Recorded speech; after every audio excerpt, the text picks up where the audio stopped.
Bismillahirrahmanirrahim. Assalamu alaikum everyone. Hope you guys are doing great. Kokab Manzoor, certified trainer and lead auditor.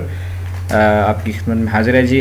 We are discussing ISO 9001 2015.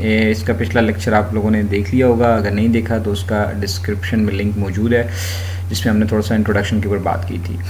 आज इसका second lecture है जी. इसमें हम बात करेंगे QMS क्या है और इसके 7 प्रिंसिपल्स क्या हैं. ठीक है जी.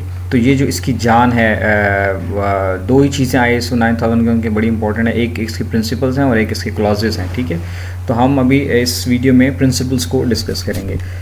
लेकिन before going to discuss principles, let's first understand what is QMS, quality management system. Right no, you might have heard the word quality management system. लेकिन इससे पहले हम ये चाहेंगे कि हमें ये पता लगे कि ये क्वालिटी क्या होती है. ज़रा आप सोचें ना, क्वालिटी क्या होती है. वीडियो को ज़रा पॉज करें ना और ज़रा वैसे आप जहन में लेकर आएँ तो आपके जहन में क्या आ रहा है क्वालिटी को. पॉज करें इसको यहाँ पे और ज़रा सोचें. अच्छा, जब सोच लेना तो फिर इसको रिज्यूम कर लें. हम मुख्तलिफ डेफिनेशंस को छोड़ देते हैं और हम ISO चूँकि डिस्कस करते हैं तो कर रहे हैं तो हम ISO की डेफिनेशन लेते हैं कि ISO की नज़र में क्वालिटी क्या है. It is a stability of it is an ability of asset, yes नहीं है विषय, it is ability of an asset of realized and inherent characteristics. इसमें दो वर्ड हैं, एक है realized और एक है inherent characteristic of a product, system or a process to fulfill the requirement of customer and other interested parties. अच्छा, ये कस्टमर की रिक्वायरमेंट्स की हमने पिछले लेक्चर में बड़ी डिटेल से बता दिया था कि ISO का फोकस ही है कि कस्टमर की रिक्वायरमेंट पूरी हो. तो जब याद रखें क्वालिटी क्या होती है ISO की डेफिनेशन के मुताबिक, ये कह रहे हैं कि किसी प्रोडक्ट के अंदर या तो इनहेरेंट कैरेक्टरिस्टिक्स होता है, मतलब उसका इनबिल्ट कुछ ना कुछ उसके अंदर होता है, और एक होता है रियलाइज्ड कैरेक्टरिस्टिक, यानी आप अपने प्रोसेस के ज़रिए उस प्रोडक्ट की कितनी वैल्यू बढ़ा देते हैं. इस तरह से बढ़ा देते हैं कि कस्टमर की रिक्वायरमेंट भी पूरी हो जाए. एंड अदर इंटरेस्टेड पार्टीज़ में गवर्नमेंट हो सकती है, आपके वेंडर्स हो सकते हैं, सप्लायर्स हो सकते हैं, कम्युनिटी हो सकती है, जितने भी लोग आपसे जुड़े हुए हैं. ठीक है ना, जो इंटरेस्टेड है. मिसाल के तौर पे एक कंपनी है आपकी, तो आप जिस इलाके में काम कर रहे हैं तो वहाँ के लोगों की भी कोई रिक्वायरमेंट होगी, वहाँ की कम्युनिटी की भी कोई रिक्वायरमेंट होगी, वहाँ के कस्टमर्स की भी कोई रिक्वायरमेंट होगी, यानी इन सब की रिक्वायरमेंट्स पूरी हो जाए. इसको कहते हैं क्वालिटी. गोया कि समराइज़ करते हैं, प्रोडक्ट को या सिस्टम को इस तरह से आप मतलब डिज़ाइन कर रहे हैं कि उसके अंदर ऐसी एबिलिटी पैदा कर दें कि उसको क्या है, कस्टमर की रिक्वायरमेंट जो है फुलफ़िल हो जाए, तो उसको वो क्वालिटी कहेगा. आप देखें ना, जब आप कह रहे हैं, आपसे मैं पूछूं कि आप क्या देखते हैं तो आप कहते हैं क्वालिटी में मैं रिलायबिलिटी देखता हूँ, तो means reliability is your requirement.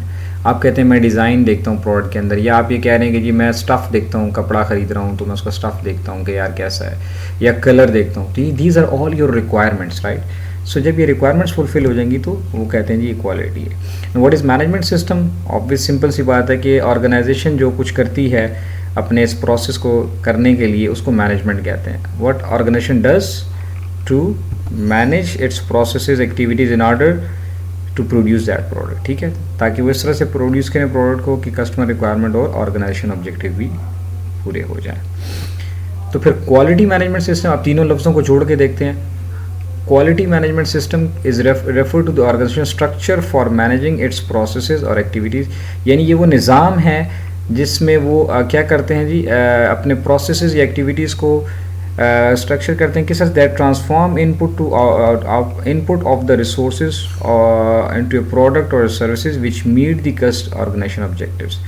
यानी ऐसा निज़ाम तरतीब देना कि जो इनपुट्स हैं, जो रॉ मटेरियल है, जो लेबर है, जो बाकी लोग हैं, उनसे या जितने भी रिसोर्सेज हैं उनसे इस तरह से प्रोडक्ट डिज़ाइन करना है कि ऑर्गेनाइजेशन ऑब्जेक्टिव भी पूरे हो जाएँ और कस्टमर की जो क्वालिटी रिक्वायरमेंट है वो भी पूरी हो जाए, गवर्नमेंट के रेगुलेशंस भी फुलफ़िल हो जाएं और एनवायरनमेंट में भी कोई टेंशन ना आए. ये सारा काम इस तरह से करना, इसको कहते हैं क्वालिटी मैनेजमेंट सिस्टम. यानी सादा लफ्ज़ों में मैनेजमेंट सिस्टम को में क्वालिटी डाल देना. तो क्वालिटी को हमने पहले डिफ़ाइन कर दिया कि क्या होती है. ठीक है, तो क्वालिटी मैनेजमेंट सिस्टम यानी ऐसा सिस्टम बनाना, ऐसा निज़ाम बनाना कि जिसमें आपका जो प्रोडक्शन प्रोसेस है, जो आपका काम करने का तरीक़ेकार है, वो इस तरह से हो कि उससे ऑर्गेनाइजेशन ऑब्जेक्टिव्स भी पूरे हो जाएं और जितनी इंटरेस्टेड पार्टीज़ हैं यानी गवर्नमेंट है, एनवायरनमेंट वाले लोग हैं, एम्प्लॉय कम्युनिटी है और कस्टमर्स हैं, सबकी रिक्वायरमेंट पूरी हो जाए। ठीक है जी। अब हम आते हैं जी 7 प्रिंसिपल्स ऑफ TQM के ऊपर कि ये TQM के जो 7 प्रिंसिपल्स हैं ये क्या है। तो ये है जी कस्टमर फोकस है नंबर 1 पे, फिर है लीडरशिप है, इंगेजमेंट ऑफ पीपल है, प्रोसेस अप्रोच है और इम्प्रूवमेंट है, evidence based decision making and relationship management. So let's discuss them one by one. ये कह रहे हैं जी कस्टमर फोकस। तो कस्टमर फोकस में सबसे पहले ये कह रहे हैं जी कि जैसे हमने पहले भी कह दिया कि जी आइडेंटिफाई द कस्टमर नीड्स। पहले तो आप मालूम करेंगे कस्टमर की नीड्स क्या हैं और फिर उसको मीट करें और फिर एक्सीड करें। यानी हमने पहली वीडियो में एक्सप्लेन किया था कि कस्टमर की नीड्स को सिर्फ पूरा ना करें बल्कि उससे कुछ एक्स्ट्रा उसको दें। ये है ISO का फोकस, पहला प्रिंसिपल कि जी कस्टमर को इस तरह से आप डील करें कि उसकी न सिर्फ कि उसकी रिक्वायरमेंट पूरी हो बल्कि वो खुश हो जाए। यानी लेट सपोज़ वो लेने आया था शक्कर, आपने उसको लड्डू और रसगुल्ले खिला दिए तो वो एक्सीड करेगी उसकी एक्सपेक्टेशन। ठीक है ना। अब कस्टमर सिर्फ वो नहीं होता जो आपकी प्रोडक्ट ख़रीदता है, इसके साथ एक लफ्ज़ हमने बोला था इंटरेस्टेड पार्टीज़। तो उसमें गवर्नमेंट भी आ सकती है, गवर्नमेंट के साथ जितने मामलात हैं, कम्युनिटी के साथ जितने मामलात हैं, वेंडर्स हैं, सप्लायर्स हैं, ठीक है ना। तो उन सब के साथ ऐसे लेकर चलना कि उनकी उनकी रिक्वायरमेंट भी पूरी हो जाए और वो ना सिर्फ पूरी हो बल्कि वो खुश हो जाएं, डिलाइट हो जाएं, एक्सीड कस्टमर एक्सपेक्टेशन, यानी कि जो एक तवक्कुआत हैं उससे ज़्यादा उनको दें। दूसरा जो प्रिंसिपल है वो है जी लीडरशिप का। लीडरशिप में बात करते हैं जी वो कमिटमेंट की कि how committed the leadership is.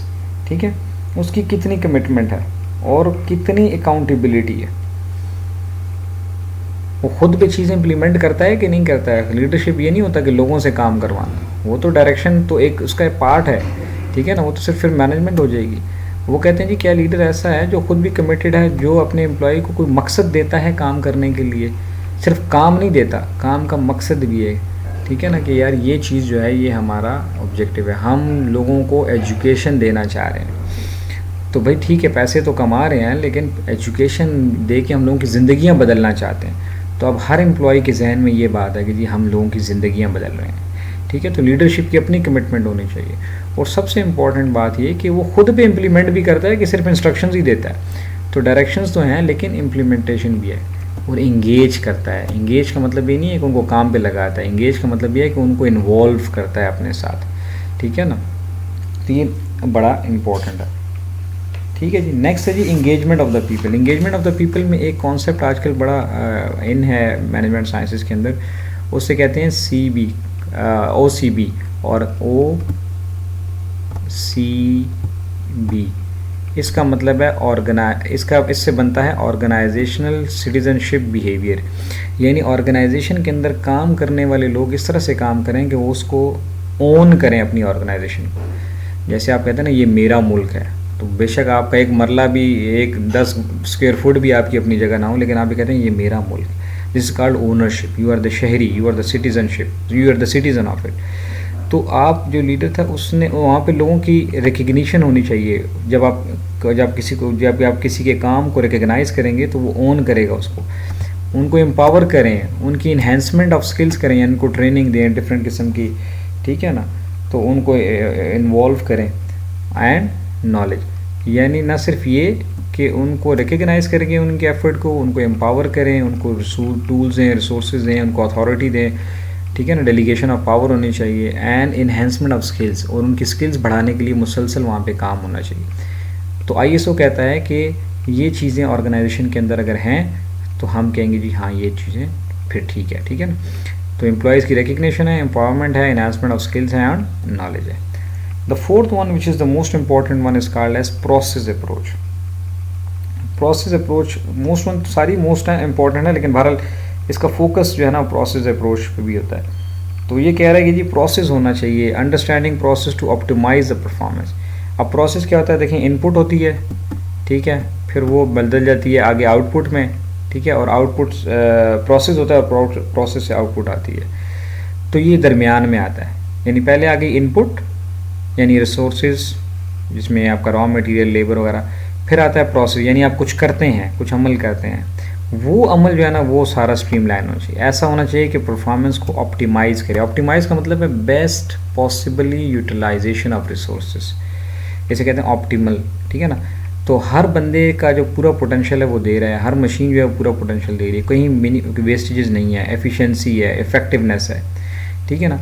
तो वो कहते हैं जी प्रोसेस के ऊपर बड़ा फोकस है। तो ISO is through out focusing on the process, right. वो ये नहीं कहते कि यार प्रोडक्ट अच्छा बना है, वो कहते हैं प्रोसेस अच्छा करो, प्रोडक्ट खुद ब खुद अच्छा बन के निकल आएगा।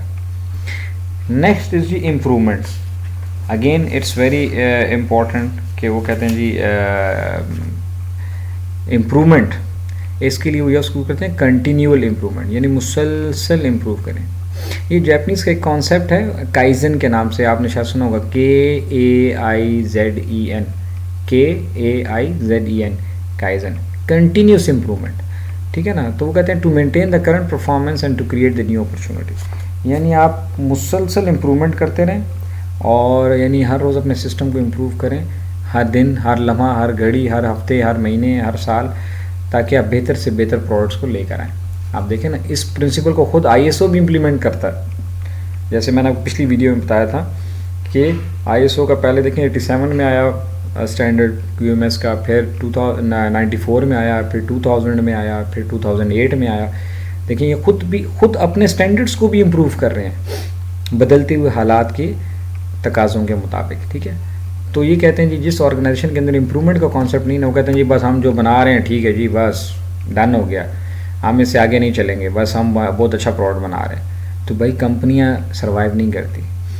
वो ब्लैकबेरी था ना, तो जब वो स्मार्टफोन आया तो ब्लैकबेरी वालों ने कहा कि जी हम ठीक हैं, हमारा प्रोडक्ट कोई जो है ना वो बस क्वालिटी प्रोडक्ट है और वो हमारा एग्जेक्टिव्स है, वो एग्जेक्टिव क्लाइंट है वही ख़रीदेगा, और वो ये गैजेट गुजेट और ये ऐप्स मैप्स की तरफ नहीं जाएगा। आप देखें where is BlackBerry now. So the point is कि इम्प्रूवमेंट नहीं की, चेंज नहीं लाए, तो वो चीज़ें बदल गई। तो एक जुमला बोला जाता है जैसे कहते हैं करंट इज़ ऑब्सोलीट, यानी जो आपने प्रोड्यूस कर दिया है बस वो पुराना हो गया, नई चीज़ लेकर आए हैं। This is the world of change, right.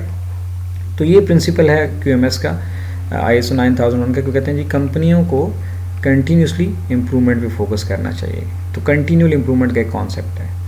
Next है एविडेंस बेस्ड डिसीजन मेकिंग। ये सबसे बड़ा प्रॉब्लम होता है ऑर्गेनाइजेशन के अंदर, वो डिसीजंस हमारे जो होते हैं वो रैशनल नहीं होते, वो बेस कर रहे होते हैं इमोशंस के ऊपर, वो बेस कर रहे होते हैं पर्सनल प्रेजुडिस के ऊपर, यानी ज़ाती अनाद बोस की और ज़ाती पसंद नापसंद के ऊपर। तो ISO कहता है भाईजान डिसीजन करना है ना तो एविडेंस बेस्ड, यानी हकाइक की बुनियाद पे फैसले करने हैं आपने, जो भी फैसले करने हैं, चाहे वो एम्प्लॉय से रिलेटेड है, मशीन से रिलेटेड है, मार्केट से रिलेटेड है, प्रोडक्ट से रिलेटेड है, किसी चीज़ से भी रिलेटेड है। तो facts, evidences and data analysis for the decision making, इसके बगैर आपने डिसीजन नहीं लें, क्योंकि यही, और फैक्ट्स भी क्रेडिबल सोर्सेस। ये नहीं कि PN ने कहा वो सर फलां बंदा तो काम नहीं कर रहा, अच्छा आप ये फैक्ट्स आ गया तो फैक्ट नहीं आ गया, ठीक है ना। इस तरह के डिसीजन नहीं लेने। ISO कहता है कि हर डिसीजन का एक तरीक़ेकार होना चाहिए। ये मेरी एक वीडियो है बहुत पहले मैंने बनाई थी कि how to make the decision, तो अगर आप गूगल यूट्यूब पे लिखेंगे तो आपको मिल जाएगी how to make the decisions, right. By the way यहाँ पे बताता चलूँ कि मेरी तकरीबन को 200 प्लस वीडियोस इस वक्त तक अभी तक मार्केट पे आ चुके हैं। 210 से ज़्यादा वीडियोस हैं जो मैंने यूट्यूब पे डाली हैं, जिसमें मैनेजमेंट साइंसेस से रिलेटेड काफ़ी वीडियोस हैं। मैनेजमेंट है, मार्केटिंग है, HR है, और स्ट्रेटेजिक मैनेजमेंट है, इकोनॉमिक्स है, इकोनोमेट्रिक्स है, ठीक है ना। और प्लस इसके अलावा वो सब आपको नीचे डिस्क्रिप्शन में सारे लिंक्स मिल जाएंगे, पूरी प्लेलिस्ट मिल जाएगी। और इसके अलावा जो है ISO पे अभी वीडियोस बनानी शुरू कर दी। इसके अलावा मेरी 50 से ज़्यादा वीडियोस हैं वो पर्सनल डेवलपमेंट के ऊपर है, मोटिवेशन, इंस्पिरेशंस और छोटी छोटी स्किल्स, यानी थिंकिंग स्किल है, CV मेकिंग है, इंटरव्यू स्किल्स हैं, ड्रेस कैसे पहनना है, मुख्तलिफ़ किस्म की चीज़ों के ऊपर, personality grooming and professional grooming के ऊपर बनी हुई है, ठीक है। यानी मैंने कहा चलें थोड़ी सी अपनी मार्केटिंग कर दूँ। अच्छा जी, relationship management, the last principle is relationship management is focus क्या है इनका जी, कि आपने सिर्फ प्रोडक्ट बना के बेचना नहीं है, आपने तमाम इंटरेस्टेड पार्टीज़ के साथ अच्छा रिलेशन बना के रखना है।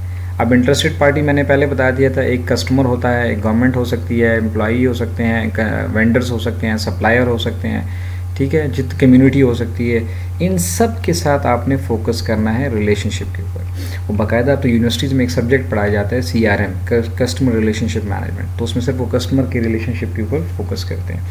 और डिपार्टमेंट्स भी होते हैं ऑर्गेनाइजेशन के अंदर CRM के नाम से, कस्टमर रिलेशनशिप मैनेजमेंट डिपार्टमेंट्स होते हैं। तो ये कहते हैं जी अच्छा जो है रिलेशनशिप मैनेज करें। ये नहीं है कि जो सस्ती चीज़ें आपको सप्लायर दे रहा है आपने कहा बस ठीक है, नहीं भाई, आप या किसी को आप सस्ती बना के दे रहे हैं वो खुश हो रहा है, आप रिलेशन अच्छा रखें, आपका बिज़नेस खुद ब खुद बूस्ट करता चला जाएगा। तो ये हैं जी 7 प्रिंसिपल।